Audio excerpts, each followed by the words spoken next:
Bonjour, chers frères et sœurs en Christ, que la grâce, la paix et la miséricorde de notre Seigneur Jésus-Christ soient abondamment multipliées. Shalom et bienvenue dans cette nouvelle vidéo de 7 000 de pain quotidien du 17 octobre 2025. Nous poursuivons notre lecture dans le livre des Actes des Apôtres, chapitre 8, et nous allons lire aujourd'hui le verset 19. Nous sommes en train de voir dans ce chapitre 8 comment est-ce que le Seigneur a utilisé les bien-aimés pour évangéliser dans toute une contrée, la contrée de la Samarie. D'abord le bien-aimé, puis ensuite puissamment le frère Philippe, sur lequel le Saint-Esprit a mis l'accent, comme il avait mis aussi l'accent au chapitre 7 sur Étienne.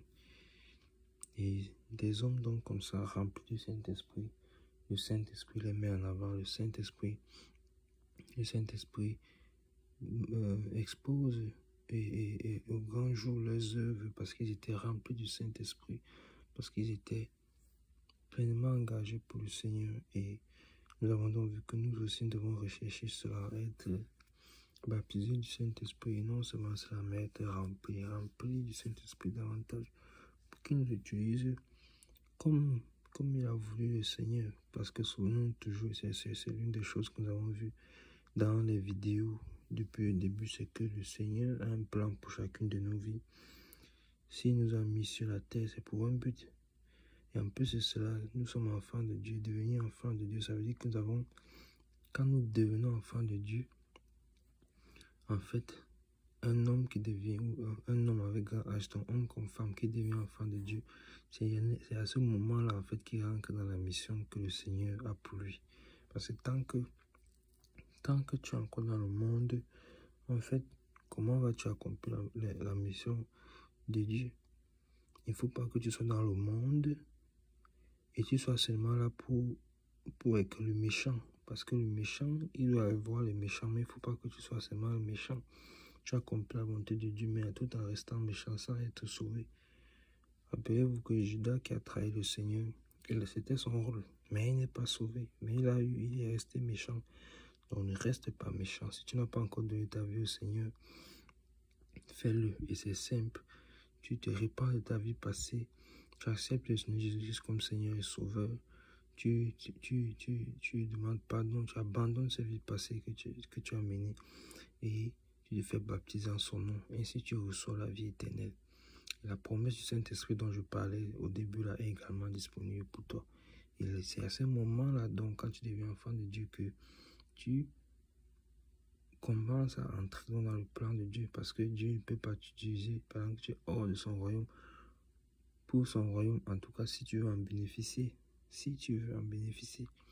donc voilà ce que nous avons vu. Et dans cette ville-là dont le Seigneur a utilisé puissamment Philippe, et il y avait un homme dans cette ville nommé Simon qui était magicien, qui lui aussi abandonné sa voie de magie et qui a donné sa vie au Seigneur. Mais on avait vu que le Saint-Esprit ne descend pas directement forcément sur les personnes lorsqu'ils donnent leur vie au Seigneur. Et les apôtres dont avaient été dépêchés, l'apôtre Pierre, l'apôtre Jean, pour aller prier en Samarie. Et arrivant en Samarie, ils ont prié et imposé les mains aux frères, et les frères ont reçu le Saint-Esprit. Et cet homme-là, Simon, qui a vu que le Saint-Esprit était reçu par imposition de main, a proposé de l'argent aux apôtres dans le but de les corrompre. Et c'était même de l'argent sale, parce que c'était de l'argent qu'il gagnait au travers de ses œuvres de magie. Vous imaginez à quel point c'est grave. Et c'est ça qu'il proposait aux apôtres. Non seulement proposer, c'est déjà mauvais, mais en plus de ça, de l'argent sale. L'argent venant des œuvres gagné à travers les œuvres des ténèbres. Et il a donc vu que, parce qu'il a vu que le Saint-Esprit donc est accompagné également d'une puissance. Donc pourquoi nous devons rechercher le Saint-Esprit? Parce que le royaume de Dieu ne consiste pas seulement en lettres, mais en parole, mais en puissance également. Et ici donc, il a proposé l'argent, c'est ce que nous avons vu au verset 18 hier. Et regardons ce que ce verset 19 nous dit donc. Ce qu'il leur a dit quand il leur propose cet argent. Et il dit, en disant, accordez-moi aussi ce pouvoir, afin que celui à qui j'imposerai les mains reçoive le Saint-Esprit. Amen, amen, amen. Verset terrible. Est-ce que le Saint-Esprit se reçoit parce qu'on a donné de l'argent? Non, mes bien-aimés, non. C'est pourquoi tous ces systèmes que nous voyons aujourd'hui dans notre génération, c'est pas bon. Il faut tout monnayer. Le Seigneur dit à plusieurs reprises, venez acheter de moi gratuitement. Tout chez le Seigneur, c'est gratuitement. Mais pourquoi les hommes, tous les systèmes, tout ce qu'ils font, presque tout, il faut toujours payer, il faut toujours payer, il faut toujours payer. Mes bien-aimés, faisons attention. Faisons attention. Nous voyons d'où cela vient, en fait. Cela ne vient pas de Dieu. Cela ne vient pas de Dieu. Soyons simples. Soyons simples. Nous avons donné, nous avons reçu gratuitement. Donnons aussi gratuitement.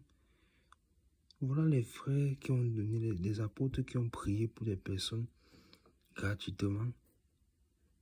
Et ils ont reçu le Saint-Esprit. Mais pourquoi il ne peut pas rester tranquille aussi? Et on prie pour lui aussi le Saint-Esprit. Pourquoi c'est monté dans son cœur de proposer l'argent? Il pouvait aussi rester tranquille, on prie simplement pour lui. Mais pourquoi c'est monté dans son cœur? Parce qu'il fallait que son cœur soit exposé.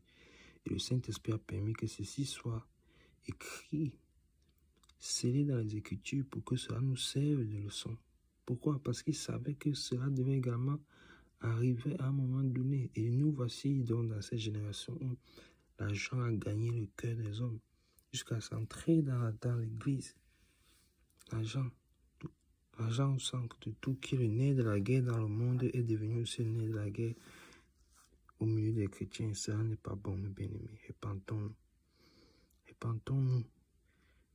Et son cœur donc était exposé. Parce que dans la présence du Seigneur, le cœur méchant, le cœur mauvais sera toujours exposé.